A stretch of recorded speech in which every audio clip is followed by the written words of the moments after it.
Hi you guys, it's Lynnea, and today I'm going to be creating a quick and easy card using some Erin Lee Creative products, and I will be stamping with die cuts. This is an awesome technique that I love to use, and when I saw this woodland die set, I knew that I wanted to use the little moose stamp or die rather, and be able to stamp him all over to create a background.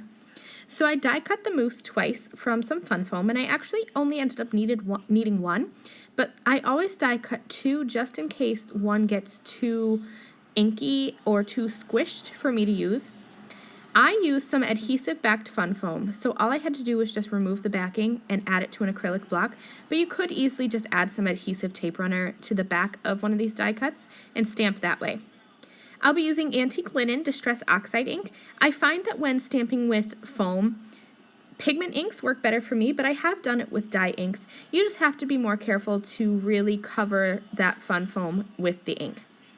So I did a test stamp just to make sure it was going to stamp the way I wanted it to, and since it did, I brought in a piece of cardstock that's sized to be the size of a card front, and I'm just going to fill it up with the little moose die cut stamping all over the background, and I'm using this light warm gray brownish color because I wanted to add some ink spatters to the background as well.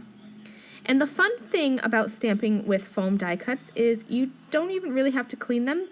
I just toss that right into my garbage, and then I'll just clean off my stamp block with some stamp cleaner, and you're good to go again.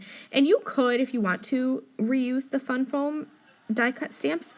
I just prefer to create a new one each time. That way I don't have to worry about storing them or anything like that. So like I said, I'm going to be using some watercolor to add some ink spatters to the background. I'm just using a dark brown, and I thought that would play well with the antique linen background.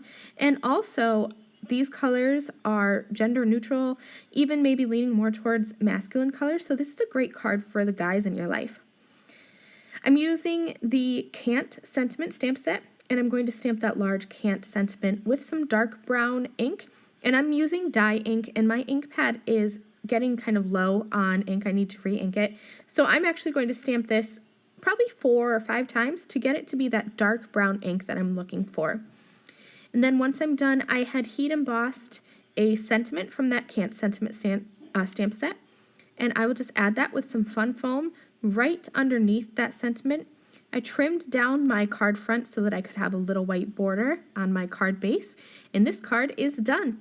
Thank you guys so much for joining me. You can head over to my blog for still photos and some product links to the Erin Lee Creative store, and I will see you next time.